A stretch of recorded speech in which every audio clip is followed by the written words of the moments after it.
चलो, तो आज के लेक्चर में हमें दूसरे टाइप का एक्सट्रिंसिक सेमीकंडक्टर पढ़ना है, जिसको हम पी टाइप सेमीकंडक्टर के नाम से जानते हैं। ठीक है, तो पी टाइप सेमीकंडक्टर में चूंकि ये एक्सट्रिंसिक सेमीकंडक्टर है, इसलिए हमें इसमें इंप्योरिटी ऐड करना पड़ेगा, इंप्योरिटी मिक्स करना पड़ेगा। और जब हम इंट्रिंसिक सेमीकंडक्टर में ट्राई वैलेंट इंप्योरिटी मिक्स करते हैं,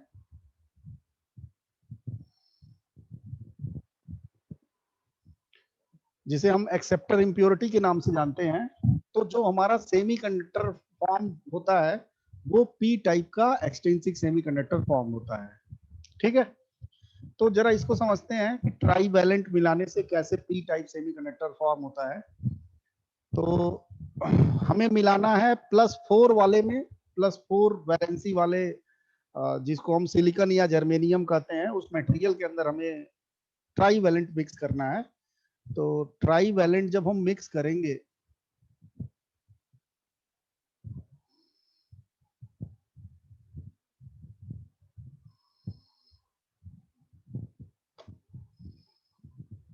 यहाँ पे देखते हैं, जब हम +3 वैलेंसी वाला इंप्योरिटी मिक्स करेंगे तो इसके जो 3 इलेक्ट्रॉन हैं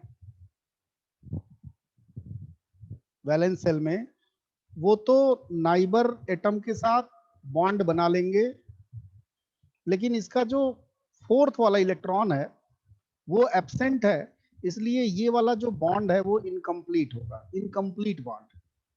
क्यों? क्योंकि यहाँ पे एक इलेक्ट्रॉन की क्या है, कमी है। तो जहां पे इलेक्ट्रॉन की कमी होती है वहां पे एक नया चार्ज कैरियर क्रिएट हो जाता है, जिसे हम क्या कहते हैं, होल कहते हैं। यहाँ पे देखो, ये स्ट्रक्चर को देखो, जो हमने एटम का स्ट्रक्चर बनाया है, +3 वाला हमने मिक्स किया है ट्राई वैलेंट इम्प्योरिटी, और इसके 3 इलेक्ट्रॉन +4 वाले के साथ बॉन्ड बना लिए हैं, लेकिन यहाँ जो है एक इलेक्ट्रॉन की कमी है, या हम ये कह लें कि ये बॉन्ड इनकम्प्लीट है। तो जहां पे इलेक्ट्रॉन की कमी है वहां वैकेंसी क्रिएट होगी, और उस वैकेंसी को हम किस नाम से जानेंगे, होल के नाम से। आया समझ में? तो एक इंप्योरिटी का एटम क्या अपने पास रखेगा, एक होल रखेगा। मींस अगर हम एक इंप्योरिटी मिक्स करते हैं, एक एटम इंप्योरिटी का मिक्स करते हैं, तो हमें वहां से क्या मिलेगा, एक होल मिलेगा। तो जितना हम इंप्योरिटी ऐड करेंगे इंट्रिंसिक सेमीकंडक्टर में, उतना हमें होल्स मिलेगा। ऐसा समझ में? तो ये जो दूसरा पॉइंट है, ये वही लिखा हुआ है, every impurity atom will receive 1 electron to complete its covalent bond, and p type is called acceptor. ये दूसरा पॉइंट समझते हैं। तो दूसरा पॉइंट क्या है कि लिखा है कि every impurity atom will receive 1 electron. ये जो इंप्योरिटी का एटम है, ये क्या कर सकता है, एक इलेक्ट्रॉन रिसीव करने की कैपेबिलिटी रखा है, क्योंकि यहाँ पे एक इलेक्ट्रॉन की कमी है। समझ में? तो जब ये एक इलेक्ट्रॉन एक्सेप्ट कर सकता है, इसीलिए हम इसको इस एक्सेप्टर सेमीकंडक्टर के नाम से भी जानते हैं, एक्सेप्टर सेमीकंडक्टर। ठीक, चूंकि ये एक इलेक्ट्रॉन रिसीव कर सकता है, इसलिए ये एक्सेप्टर सेमीकंडक्टर है। और एक्सेप्ट इसीलिए कर सकता है क्योंकि यहाँ पे एक इलेक्ट्रॉन की कमी है, इसलिए इस कमी को हम एक नए चार्ज कैरियर से शो करेंगे, और उसे हम क्या कहेंगे, होल कहेंगे। ऐसा समझ बच्चों? तो इस होल के कारण, भाई ये जो होल है, ये वो वाला होल नहीं है जो बॉन्ड के ब्रेक से हुआ है। बॉन्ड के ब्रेक होने से जो होल ऑब्टेन हो रहा था, ये वो वाला होल नहीं है। ये इंप्योरिटी मिक्स करने के कारण जो यहाँ पे वैकेंसी क्रिएट हुआ, उसकी वजह से इस होल का फॉर्मेशन हो रहा है। आया समझ में? इसके पहले हम लोगों ने जो होल का फॉर्मेशन देखा, वो बॉन्ड के ब्रेक होने की वजह से हो रहा था। जैसे कि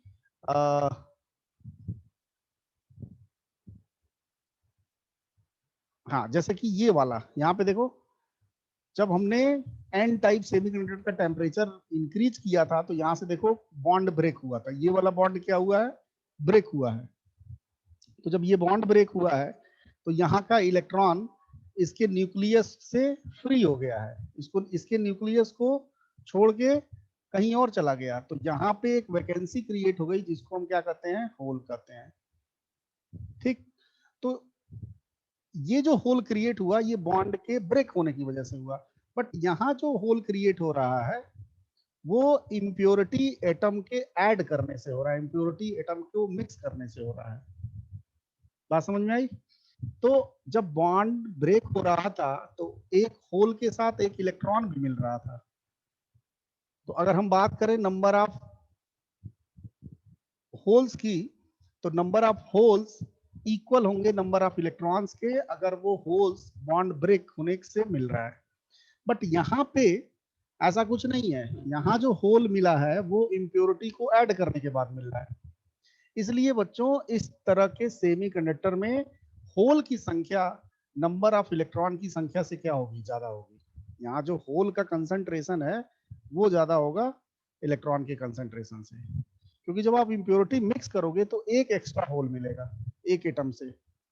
और अगर आपने लाखों करोड़ों इम्प्योरिटी का एटम मिक्स किया है तो लाखों करोड़ों होल्स आपको इस सेमीकंडक्टर के अंदर मिलेंगे। आई बात समझ में? और ये जो होल मिल रहा है ये इम्प्योरिटी को ऐड करने के कारण मिल रहा है, ना कि बॉन्ड के ब्रेक होने की वजह से। जो बॉन्ड के ब्रेक होने की वजह से होल फॉर्म हो रहे थे वो कहाँ थे बच्चों, वैलेंस बैंड में थे। यहाँ पे देखिए जैसे ये बॉन्ड ब्रेक हुआ तो यहाँ का इलेक्ट्रॉन कहीं और चला गया, यहाँ वैकेंसी क्रिएट हुई तो यहाँ पे क्या क्रिएट हो गया, होल क्रिएट हुआ। तो ये जो होल थे वो कहाँ थे, वैलेंस बैंड में थे। यहाँ देखिए जब भी बॉन्ड ब्रेक होने की वजह से होल बनेगा वो कहाँ बनेगा, वैलेंस बैंड में बनेगा, क्योंकि वैलेंस बैंड, बॉन्ड ब्रेक होने का मतलब वैलेंस बैंड का इलेक्ट्रॉन कंडक्शन बैंड में जंप करेगा। ठीक है, तो हमेशा होल कहाँ बनेगा, वैलेंस बैंड में बनेगा। बट बच्चों ये वाला जो होल बना है यहाँ, जिसको हम इम्प्योरिटी को मिक्स करने से यहाँ पा रहे हैं इस होल को, तो ये जो होल है इस होल का energy as compare to valence band वाले होल से क्या होती है, ज्यादा होती है। इसलिए इस पी टाइप सेमीकंडक्टर में एक नया एनर्जी लेवल फॉर्म होता है just above the balance band, जहां पे हम होल का एग्जिस्टेंस मानते हैं। आई बात समझ में? हम इस बात को ऐसे भी समझ सकते हैं कि जब ये एनर्जी लेवल नहीं था तो यहाँ का इलेक्ट्रॉन इस होल के रिकम्बाइन होने, इस होल के साथ रिकॉम्बिनेशन करने के लिए इतने एनर्जी गैप को क्रॉस कर रहा था, ये पूरा एनर्जी गैप को क्रॉस कर रहा था। लेकिन हमने क्या किया, यहाँ पे इम्प्योरिटी मिक्स किया। इम्प्योरिटी मिक्स करने से कंडक्टिविटी इसकी इनहेंस हो गई, कंडक्टिविटी इसकी बढ़ गई, तो इलेक्ट्रॉन को होल के साथ रिकम्बाइन होने का जो एनर्जी गैप क्रॉस करना है उसकी वैल्यू क्या हो जाएगी, कम हो जाएगी। मीन्स अब इलेक्ट्रॉन को होल के साथ रिकम्बाइन होने के लिए आप देख रहे हैं सिर्फ इतना ही गैप क्रॉस करना होगा। आई बात समझ में? तो यहां बच्चों पी टाइप सेमीकंडक्टर के केस में एनर्जी बैंड डायग्राम में एक नया एनर्जी लेवल फॉर्म होता है, उस एनर्जी लेवल पे होल का एग्जिस्टेंस होता है। और चूंकि ये होल इलेक्ट्रॉन को एक्सेप्ट कर सकते हैं इसीलिए इस एनर्जी लेवल को हम एक्सेप्टर एनर्जी लेवल के नाम से जानते हैं। यहाँ पे देखिए इस एनर्जी लेवल का नाम क्या है, एक्सेप्टर एनर्जी लेवल। इसके पहले हम लोगों ने एन टाइप में देखा था, तो वहां जो एनर्जी लेवल क्रिएट हो रहा था वो डोनर एनर्जी लेवल था। आया समझ में? वो क्या था, डोनर एनर्जी लेवल था। अब यहाँ जो एनर्जी लेवल होगा वो एक्सेप्टर एनर्जी लेवल होगा, क्योंकि यहाँ होल का एग्जिस्टेंस होगा। पिछले वाले में एक्स्ट्रा इलेक्ट्रॉन्स जो थे उनका एग्जिस्टेंस था, इस वाले में जो एक्स्ट्रा होल्स मिल रहे हैं इम्प्योरिटी के एडिशन के कारण वो एग्जिस्ट करेंगे इस एक्सेप्टर एनर्जी लेवल पे। आई बात समझ में? तो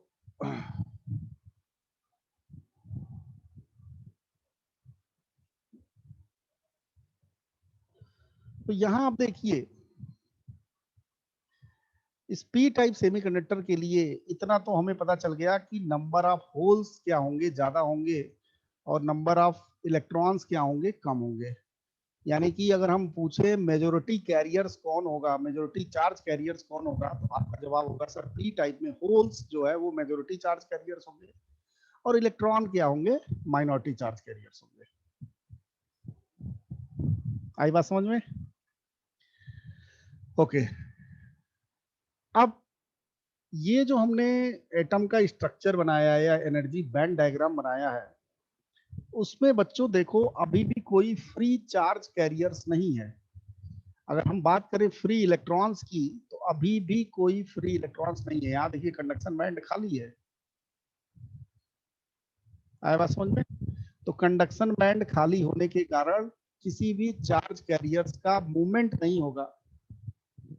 इसलिए 0 केल्विन पे पी टाइप सेमीकंडक्टर भी कैसा बिहेव करेगा, इंसुलेटर की तरह। है समझ में?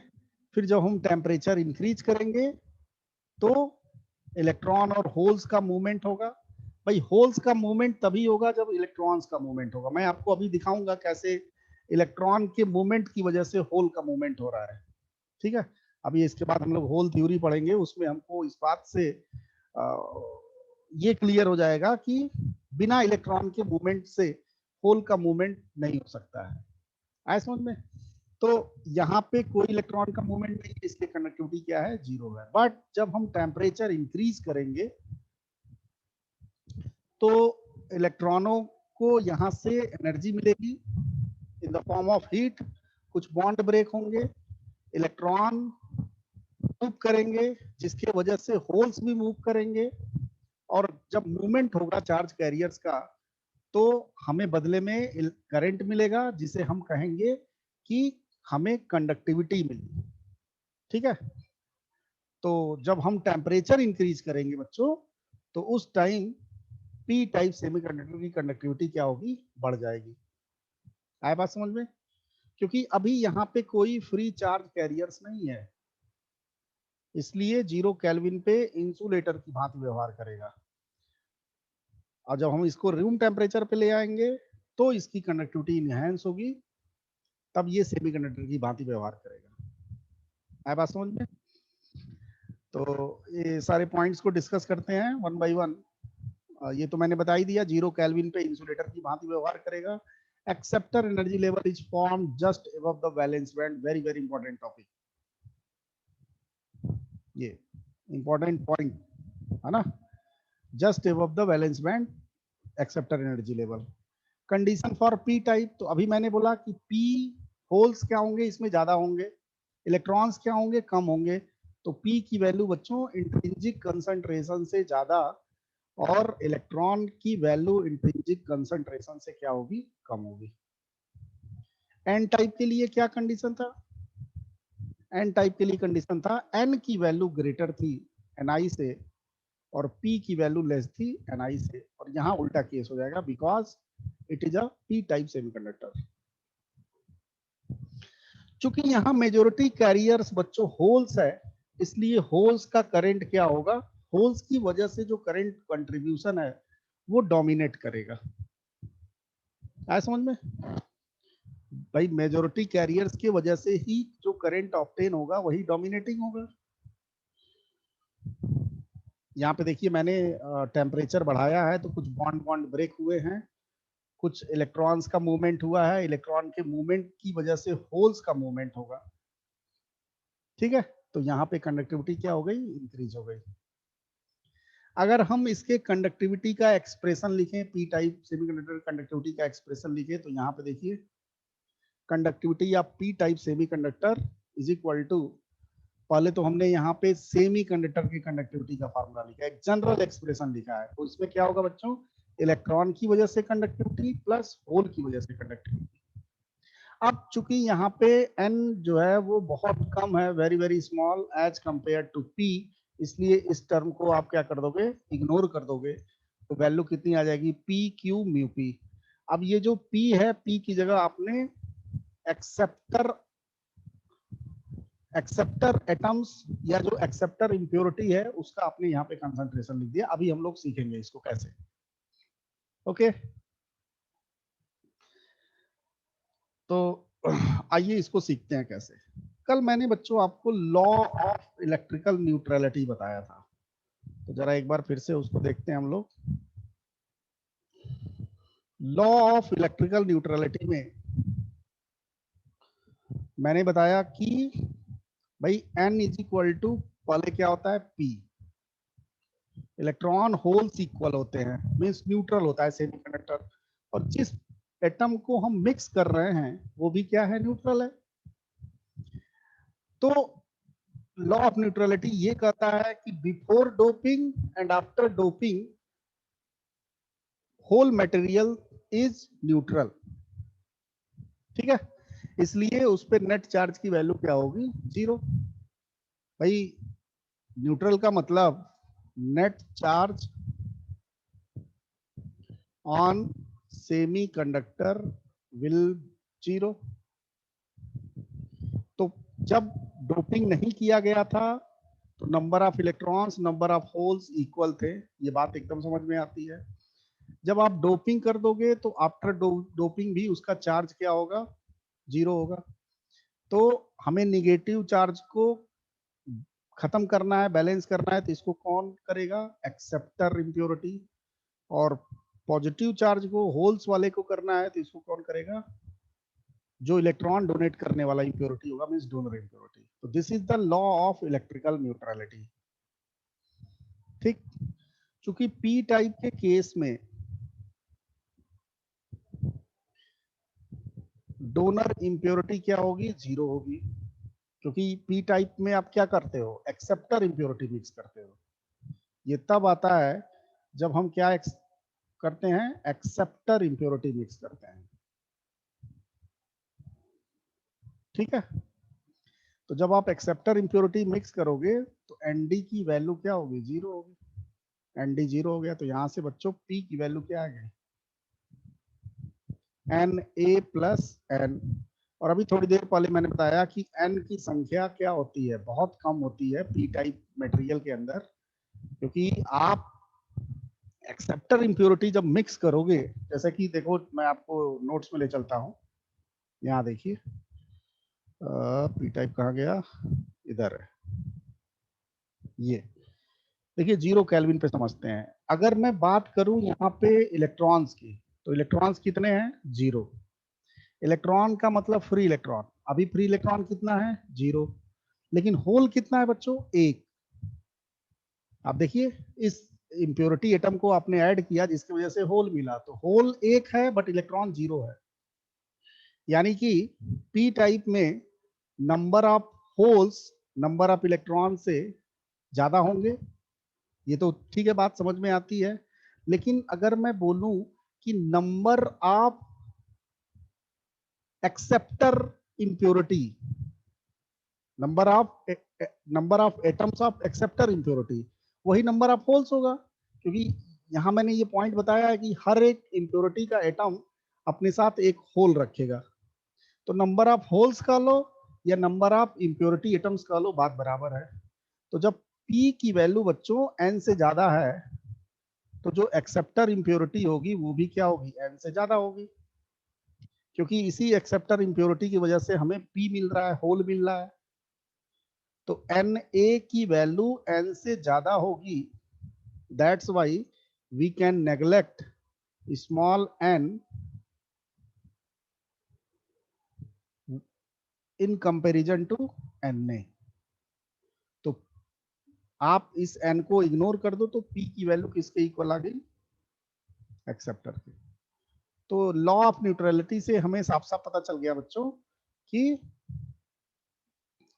नंबर ऑफ होल्स और number of acceptor impurity atoms क्या होंगे, इक्वल होंगे। आई बात समझ में।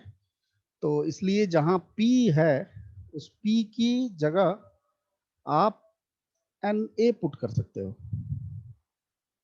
यहाँ देखिए कंडक्टिविटी में P की जगह आपने क्या कर दिया, Na पुट कर दिया। तो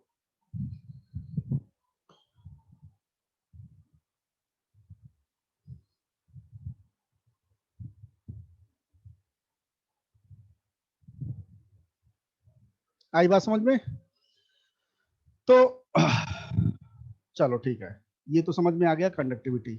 अब पी टाइप सेमीकंडक्टर भी क्या होगा, इलेक्ट्रिकल न्यूट्रल होगा, क्योंकि हम कुछ ऐसा प्रोसेस नहीं कर रहे हैं जिसकी वजह से सेमीकंडक्टर में कोई एक्स्ट्रा चार्ज आ रहा है। ठीक है, जिस एटम को हम मिक्स कर रहे हैं वो भी क्या है, न्यूट्रल है। ये चीज मैं बताया था आपको कल एन टाइप के लिए। ठीक, तो this is the all about P type semiconductor.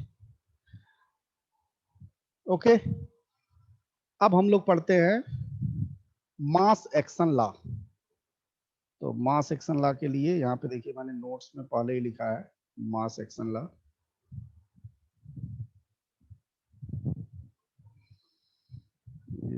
ये देखिए मास एक्शन लॉ। ठीक, मास एक्शन लॉ क्या होता है भाई? तो मास एक्शन लॉ कहता है कि number of electrons into number of holes is equal to square of intrinsic concentration. Means electron का कंसंट्रेशन मल्टीप्लाइड बाय होल का concentration is equal to intrinsic concentration का स्क्वायर। ठीक है, और ये लिखा है under thermal equilibrium. Under thermal equilibrium का मतलब टेम्परेचर कांस्टेंट रहे। तो product of electrons concentration and hole concentration is always constant. भाई Ni क्या है, कांस्टेंट है। Ni जो है वो क्या है, कांस्टेंट है। ठीक है, Ni के बारे में मैं बताया था कि नहीं मुझे याद नहीं आ रहा है, बट मैं चलो एक बार फिर से बता देता हूँ। इंट्रिंसिक कंसंट्रेशन, हाँ शायद बताया था मैंने। ठीक है, इंट्रिंसिक कंसंट्रेशन मैंने ऑलरेडी बता रखा है। यहाँ पे देखिए इंट्रिंसिक कंसंट्रेशन का ये एक्सप्रेशन जो कि मैं पिछली बार बताया था आपको, तो उसमें आप देखो तो ए नॉट टी ई का power E g naught by k T. अगर टी कांस्टेंट हो भाई, इंट्रिंसिक कंसंट्रेशन किस पे डिपेंड करता है, टेम्परेचर पे। तो अगर टेम्परेचर कांस्टेंट होगा तो एनआई भी क्या होगा, कांस्टेंट। इसलिए जब टेम्परेचर कांस्टेंट होगा तो ये वाली वैल्यू क्या होगी, कांस्टेंट होगी। तो आप इस मास एक्शन लॉ को ऐसे भी बोल सकते हो, product of electron concentration and hole concentration will be constant. ठीक है, यहाँ पे देखिए, और is equal to the square of integer. इसी बात को मैंने यहाँ पे लिख दिया। तो अब इसका यूज क्या है, क्या मतलब है, क्यों हम पढ़ते हैं मास एक्शन लॉ को? उसका कारण है बच्चों, क्योंकि आप इस मास एक्शन लॉ की वजह से नंबर ऑफ होल्स या नंबर ऑफ इलेक्ट्रॉन्स कैलकुलेट कर सकते हो। अगर आपको कोई किसी भी टाइप का आपको सेमीकंडक्टर दिया है, जैसे अगर हम बात करें एन टाइप सेमीकंडक्टर की, तो एन टाइप सेमीकंडक्टर में मेजोरिटी कैरियर्स क्या होते हैं, एन होते हैं। मैं यहाँ समझा रहा हूँ आपको, अभी एक न्यूमेरिकल के माध्यम से भी समझाऊंगा। जैसे अगर हम बात करें एन टाइप सेमीकंडक्टर की, तो एन टाइप सेमीकंडक्टर में हमें डोपिंग लेवल दिया है। अगर मान लो डोपिंग लेवल दिया है, डोपिंग लेवल दिया है 1:10⁶। तो इस डोपिंग लेवल से आप क्या कैलकुलेट कर सकते हो?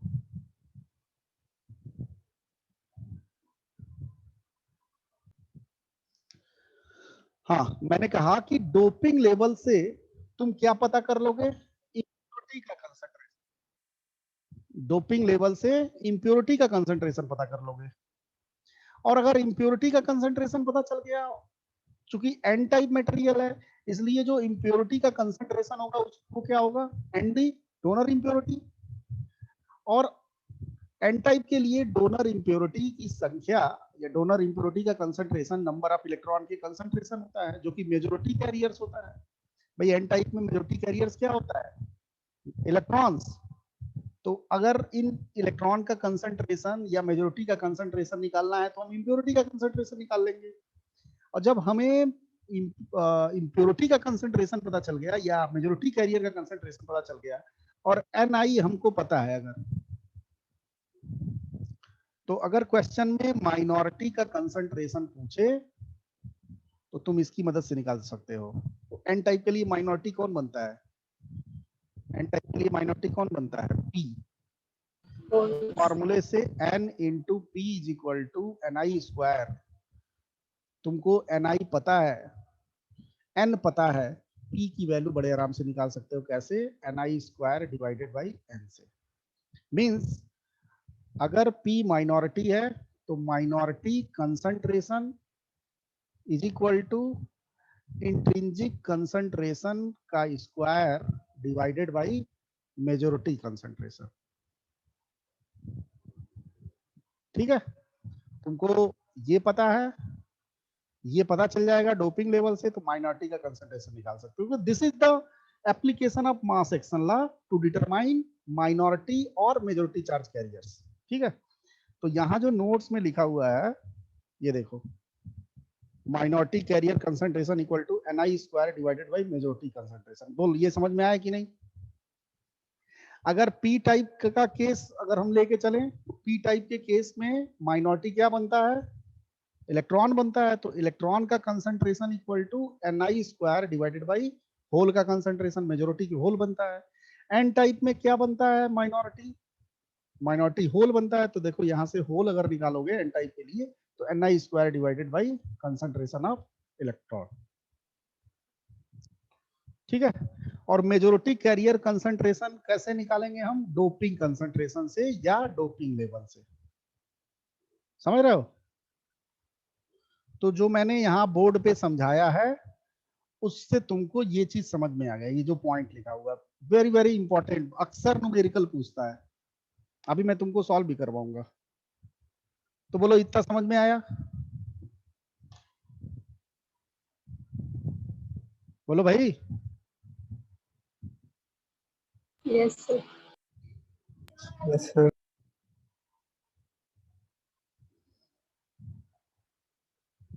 अब यहाँ पे देखते हैं, पी टाइप खत्म हो गया, होल थ्योरी समझते हैं। ठीक है, बट होल थ्योरी पढ़ने से पहले काम करते हैं।